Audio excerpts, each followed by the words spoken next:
Rio 1992, sommet mondial du développement durable. Alarmé par la dégradation des conditions d'existence de l'homme sur sa planète, le monde entier a décidé de se réunir afin de mener une réflexion approfondie sur ces enjeux. La philosophie qui en est ressortie se résume ainsi. Comment puis-je satisfaire aujourd'hui à mes besoins sans mettre en péril le fait que les générations futures devront aussi satisfaire aux leurs? Convaincus par l'urgence des mesures à prendre, la plupart des pays ratifièrent une convention s'engageant à mettre en œuvre une plateforme d'action appelée Agenda 21.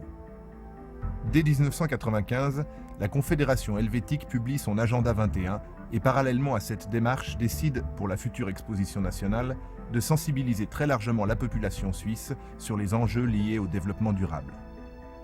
Un concours d'idées a été lancé et rapidement émergea le concept de construire une sphère en bois, métaphore du globe terrestre, qui allait illustrer les trois composantes du développement durable. Comment tendre vers un équilibre entre une économie performante, une société solidaire et un environnement intact. C'est ainsi qu'est né le Palais de l'équilibre.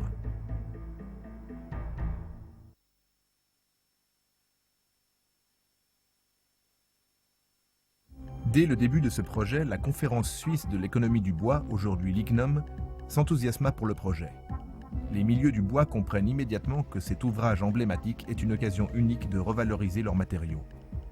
Dès 1998, Marc-André Oumar, actuel président de l'ICNOM suisse, avec l'aide compétente de son directeur technique, M. Hermann Blumer, met en place, en accord avec les délégués de la Confédération, une équipe de planificateurs artistiques susceptible de mener le projet à son terme.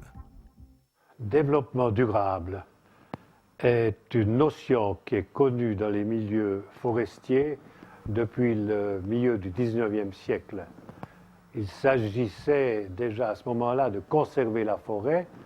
Aujourd'hui, on parlerait plutôt de gestion durable. C'est-à-dire que nous devons mettre la forêt en situation de pouvoir remplir ces trois fonctions, fonction de protection, fonction de production de matériaux et également fonction sociale. Le choix pour la réalisation s'est finalement porté sur les Genevois Hervé Décimo et Thomas Buchy, respectivement architectes et ingénieurs en construction bois. La rencontre de ces deux hommes n'est pas un hasard. Hervé Décimo milite depuis de nombreuses années en faveur d'une plus grande intégration du bois dans la construction, alors que Thomas Buchy maîtrise parfaitement les techniques novatrices permettant la mise en œuvre de structures audacieuses. Contrairement aux préjugés encore trop largement répandus aujourd'hui, à savoir que le bois n'est bon qu'à construire des chalets, des hangars agricoles ou cabanes de jardin, le formidable essor que les écoles polytechniques fédérales ont imprimé depuis 20 ans, avec l'aide de personnalités remarquables telles que Jean-Marc Ducret, Hermann Blumer ou Fritz Rutz, permet aujourd'hui de réaliser n'importe quel ouvrage au même titre qu'une construction en béton ou en métal. À titre d'exemple, on peut voir des complexes sportifs, des écoles, des halles d'exposition, des maisons individuelles aux formes les plus variées ou des ouvrages symboles.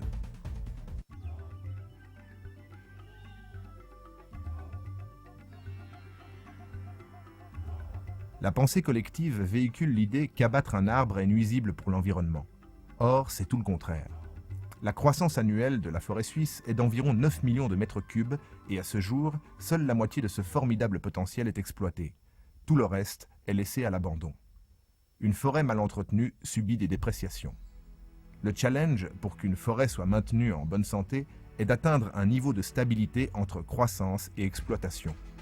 Pour cela, il faut donner un débouché économique à cette matière première et là, nous sommes au cœur de la philosophie du développement durable. Si l'on sait que l'on a utilisé près de 2500 mètres cubes de bois brut pour construire le palais de l'équilibre et que la croissance de la forêt est de 800 mètres cubes à l'heure, eh bien, toutes les 3 heures, il pousse en Suisse un palais de l'équilibre.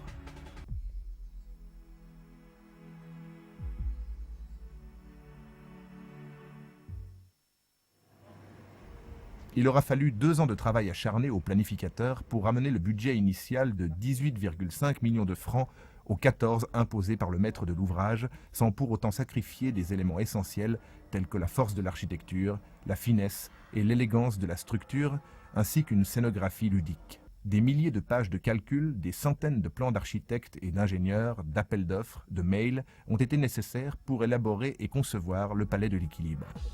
Cela représente plus de 17 000 heures de travail. L'utilisation des dernières innovations informatiques a été déterminante pour ces bâtisseurs de cathédrales. Le site finalement retenu à Neuchâtel sera l'amphithéâtre existant, à quelques mètres du port. C'est une chance inespérée d'avoir pu trouver un lieu aussi adapté à sa géométrie.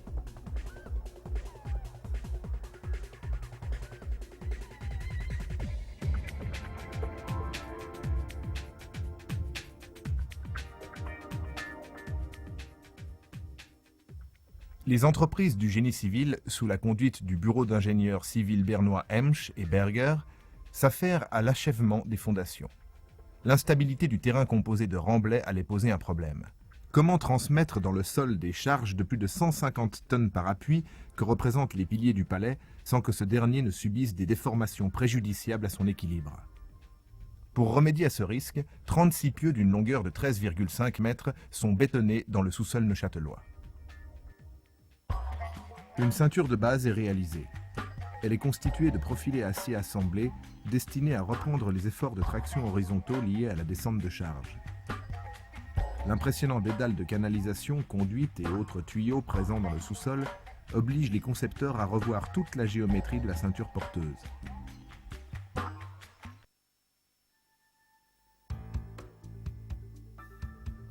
Le plancher de réception de la plateforme d'entrée est constitué de poutres en lamelé collé d'une épaisseur de 120 mm, posées à plat et renforcées par un solivage auxiliaire embrevé dans la ceinture métallique. Cette mise en œuvre particulière va permettre au futur plancher de supporter le poids des engins de levage ainsi que l'échafaudage central. Un des grands défis technologiques pour édifier le palais de l'équilibre, qui culmine à 27 mètres d'altitude, soit la hauteur d'un immeuble de 10 étages pour un diamètre de 40 mètres, est de répondre à la demande architecturale qui exige finesse et élégance. Pour atteindre ces objectifs, la technique du lamelé-collé a été largement utilisée. Les planches préalablement débitées en scierie, puis séchées et conditionnées à un taux d'hygrométrie de 10%, sont ensuite, au début de la chaîne de fabrication, triées au moyen d'ultrasons avec le procédé Silvatest qui permet de connaître scientifiquement la résistance exacte de chaque planche de bois.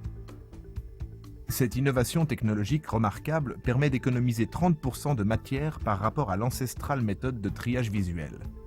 Les planches sont ensuite coupées en long, puis aboutées, rabotées et collées contre un gabarit qui va lui donner le cintrage demandé.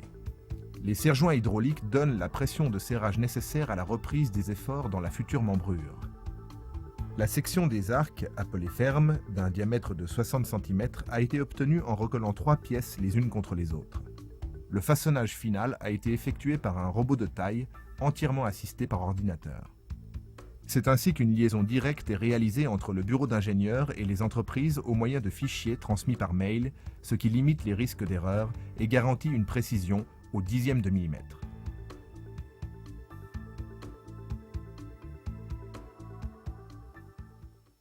Une des pièces maîtresses de l'ouvrage qui a été réalisée par l'entreprise Ducret à Orge est la couronne sommitale appelée Vortex. Elle est travaillée entièrement en section ronde d'une hauteur de 5 mètres pour un diamètre de 6 mètres. C'est une première mondiale que de réaliser une partie d'ouvrage de ce type entièrement en bois. Des précautions particulières ont dû être prises lors des études, ainsi que lors du transfert de données informatiques vers les robots de taille. Les assemblages sont réalisés au moyen du système Fairwood, qui se compose de tiges filetées métalliques pré-percées et liées avec une résine spéciale. Ce principe révolutionnaire est au bois ce que la soudure est à la construction métallique. C'est un des aspects déterminants dans la réussite du projet.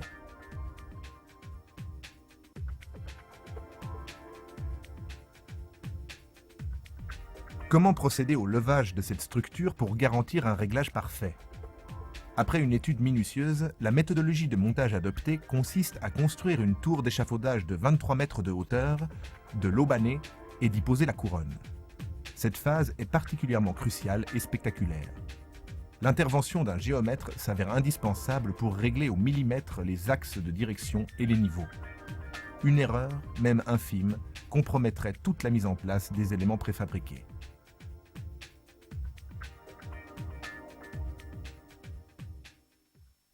Pour mener à bien cette réalisation, un appel d'offres est lancé sur le plan national. Ce sont 2 groupes constitués de 11 entreprises alémaniques et romandes qui sont retenus. Le Palais de l'Équilibre est un de ces projets fédérateurs qui permet de gommer les barrières linguistiques et culturelles propres à la Suisse. Un jeune maître charpentier pilote le consortium bois avec efficacité, Thomas Gürtner. Je vous parle comme pilote du consortium sphérique dont 5 entreprises de la Suisse allemande et puis 6 de la Suisse romande. Le Palais de l'Équilibre nous montre ce qui est possible de construire actuellement avec le bois. Et là, on est assez fiers qu'on est arrivé à vraiment bien travailler ensemble et puis de faire le pas sur le Röstigraben et puis de diminuer aussi un peu l'image des 2 langues ou bien des 2 côtés de la Suisse qui parfois sont assez éloignés. Le levage est confié à l'entreprise neuchâteloise Tchepet, sous la direction d'un chef de chantier expérimenté, Éric Moret. Une cérémonie est organisée le 3 septembre 2001 pour le montage des premières fermes en présence des élus genevois aux chambres fédérales. Sur le plan politique, un projet aussi complexe que le Palais de l'Équilibre a été soumis à bien des turbulences et a failli ne jamais voir le jour. Convaincue de la qualité du projet, Françoise Saudan, présidente du Conseil des États, mobilise les élus et crée une dynamique favorable. Grâce à cette action, le Conseil fédéral donna l'ultime feu vert. Je dois dire que j'ai été extraordinairement frappée par l'engagement des architectes dans ce projet, car nous avons été confrontés alors à des problèmes qui étaient des problèmes importants à la suite des premiers déboires financiers d'Expo 01. Et je ne peux que relever le courage et la volonté, la ténacité dont ont fait preuve messieurs Buchy et Décimo pour porter ce projet à son terme. Moi, je le trouve absolument magnifique. Et la manière dont le projet a été conçu et présenté concrétise et met à la portée de chaque citoyen les défis auxquels nous sommes confrontés et qui doivent être relevés non seulement par l'économie, non seulement par le politique, mais également par chaque citoyen. La mise hors de l'eau de la sphère intérieure se poursuit au moyen d'éléments préfabriqués, en forme de quartier d'orange constitué de 2 couches de panneaux OSB vissés sur un châssis lamelé collé cintré. C'est l'entreprise Gaille qui est chargée du débitage et de l'assemblage des éléments. Les rampes d'accès sont mises en place avant la pose de la sphère extérieure, afin de laisser aux engins de levage leur marge de manœuvre. Inscrire des rampes hélicoïdales entre 2 sphères est une gageure de géométrie descriptive, puisque leur largeur varie constamment. Contrairement aux fermes de la sphère intérieure, qui sont de section carrée, les arcs extérieurs sont ronds. D'une longueur de 35 mètres, ils sont livrés, en raison des gabarits de transport, en 2 éléments.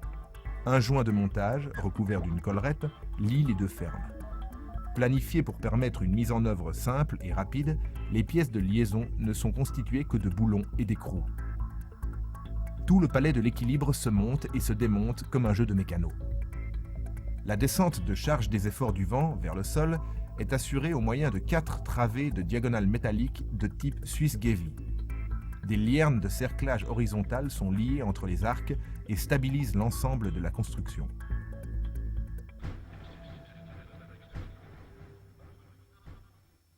L'habillage des rampes et des balustrades est réalisé par l'entreprise Mosimann, au moyen de panneaux en épicéa multipli.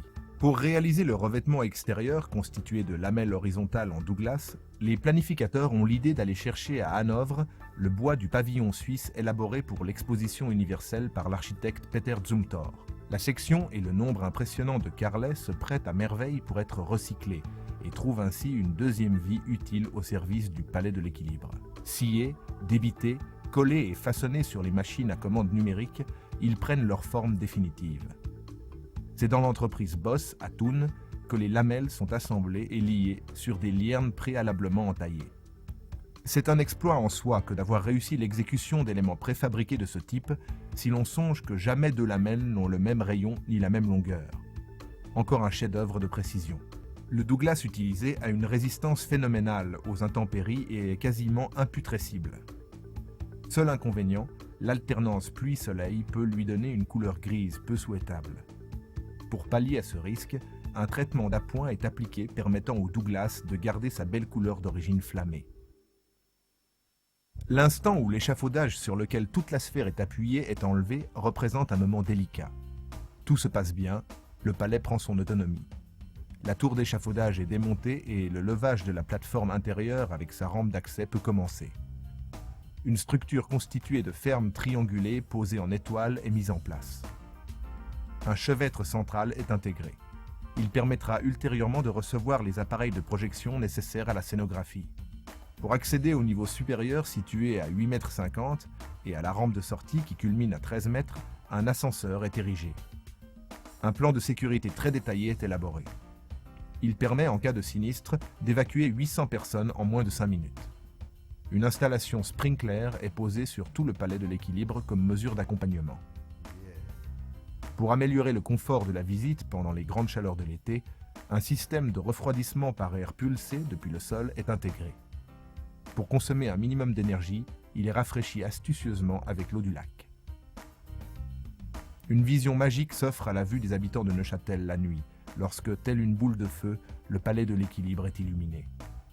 Cet effet est obtenu de manière très simple. Des tubes de néon sont posés le long des arcs.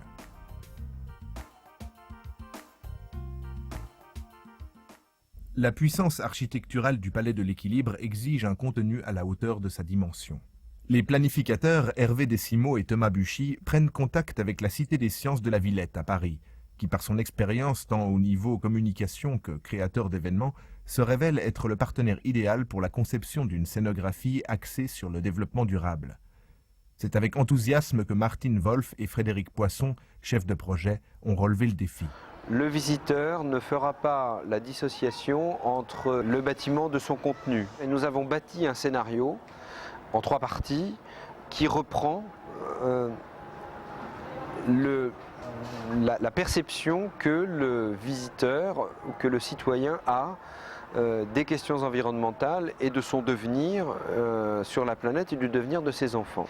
Que ce soit un moment, un événement, un moment mémorable qui puisse non pas peut-être changer les comportements des gens, je crois que c'est beaucoup plus complexe que ça, mais qui puisse inciter des gens à vouloir en savoir plus, à vouloir aller au-delà, à s'impliquer plus lorsqu'ils seront sortis du palais, sortis d'Expo 02, et donc à renforcer leur citoyenneté pour eux, pour la planète et pour les générations à venir. Le synopsis de contenu de très grande qualité élaboré par la Cité des Sciences répond aux attentes des multiples acteurs impliqués que sont la Confédération helvétique, la filière du bois suisse et l'Union pétrolière suisse en qualité de sponsors.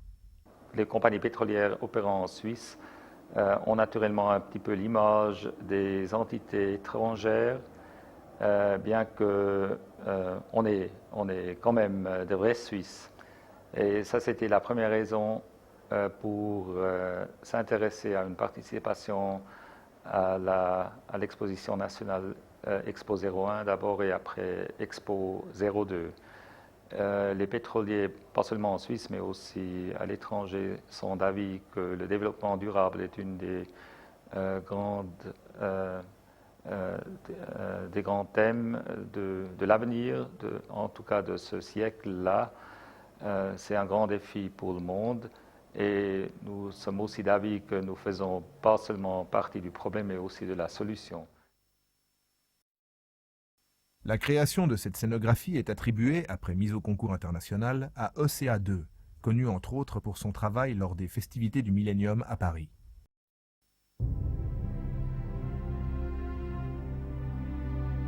La Terre a un parfum. Ces mots prononcés par le cosmonaute russe Vladimir Titov imprègne le visiteur dès son entrée dans le palais et le prépare à recevoir le grand choc du monde de l'éveil où véritablement le ciel lui tombe sur la tête. Vivant sur la même planète, nous sommes soumis à des différences climatiques, politiques et économiques importantes. Quel genre d'équilibre règne sur le monde ? Serait-ce le calme avant la tempête ? Dressez l'oreille. J'entends quelque chose, toujours plus nettement. Ne l'entendez-vous pas ? C'est la terre qui pleure.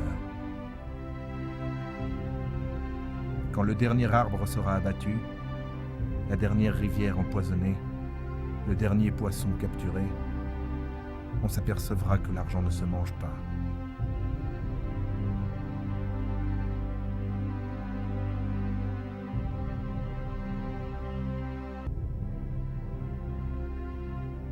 Ne nous demandons pas ce que notre terre peut faire pour nous, mais ce que nous pouvons faire pour notre terre.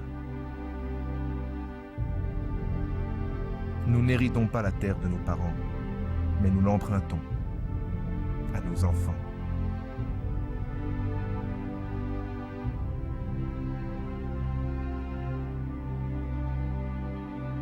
Ce parcours initiatique amène chacun vers une subtile modification de son mode de pensée et de sa manière de vivre. Comment tendre de façon durable vers un équilibre entre une solidarité sociale, un environnement protégé et une économie efficace?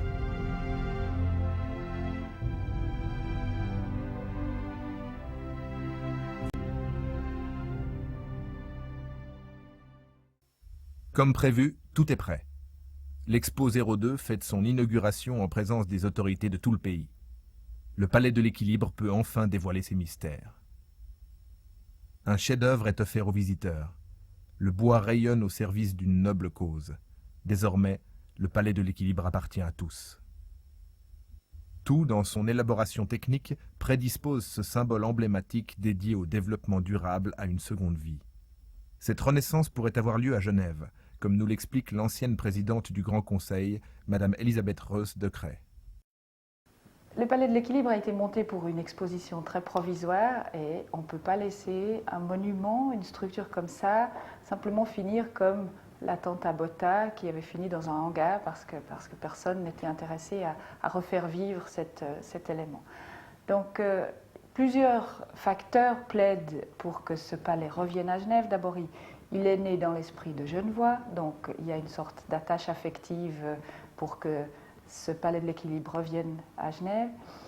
Un autre aspect, c'est que la philosophie qui va être développée dans ce palais pendant toute la période de l'exposition, c'est le développement durable. Genève est très attachée à cette question du développement durable, avait tenté de devenir à un moment donné la capitale de l'environnement. Donc c'est aussi un élément par la philosophie que porte maintenant, l'esprit que porte ce palais qui revienne à Genève. Et puis je crois que c'est quelque chose de beau et qu'on a toujours envie de quelque chose de beau qui pourrait revenir dans notre canton.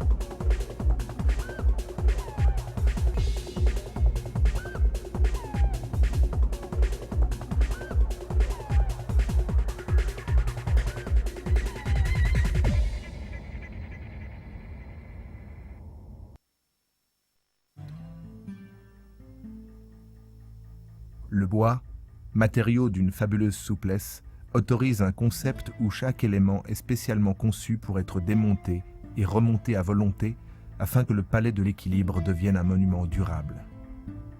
C'est ainsi que l'ont voulu ses concepteurs.